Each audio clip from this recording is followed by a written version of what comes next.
You know, about maybe 5, 6, 7 years ago, I heard a phenomenal testimony on YouTube about two U.S. soldiers that got murdered.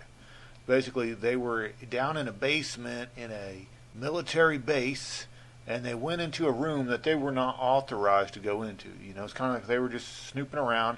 They went into this large room, and what they found was modern day guillotines. And they freaked out and they started telling people.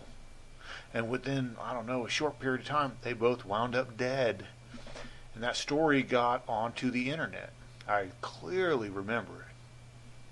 But their shocking story is not the only one talking about military bases and guillotines.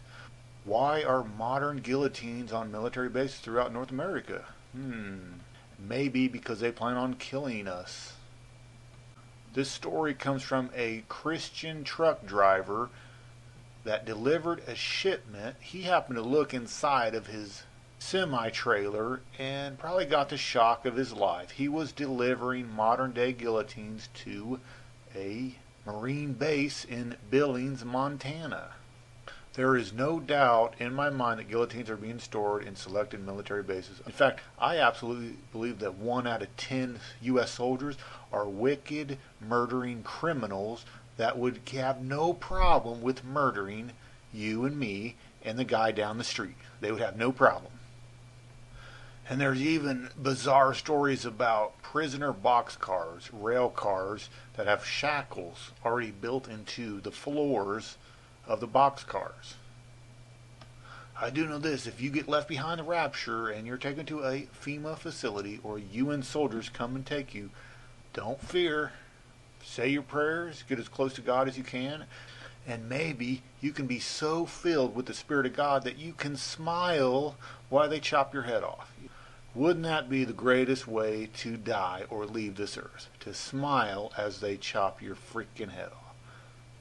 Because when you study up on the Bible and what it has to say about Babylon the Great and the end result of Babylon the Great, and then Hollywood actually puts in their movies the future of America and how they seem to unpleasantly line up. I mean, if you have not seen this movie, you have to watch this movie. We know that America is Babylon the Great. Okay, it clearly says she's surrounded by many waters. Okay, America is surrounded by many waters. Rome is not surrounded by many waters. The Bible also says that great city Babylon, the great merchants of the earth, will stand afar off in fear and horror at her destruction and all that. Well, guess what? The great merchants of the earth could not go to Rome if their life depended on it, because Rome does not have a deep port harbor. Okay, it's talking about New York City, that great city Babylon, where the kings of the earth meet. Well, the UN headquarters just happens to be in New York City. It's talking about New York City or America. But Hollywood has put in front of your face the end result of America. All the land's going to be burned up. There's going to be cannibalism. You can't grow crops. It's just not possible. The only way to survive is if you have a powerful anointing where you can pray over empty pots and you have food, and you can pray over empty water jugs and you have water. That's the only way you're going to survive. But what I wonder, who is actually going to kill you with the guillotine? Is it going to be U.S. soldiers, or is it going to be the UN soldiers? There's already videos and talk about UN soldiers in Chicago. There's been so many prophetic dreams about the UN soldiers that come flooding into America after the big earthquake splits America in half. And then it's followed by an economic collapse. And then total martial law, and then these UN soldiers, these foreign troops, there might even be 2 million or more that come flooding in as the international help.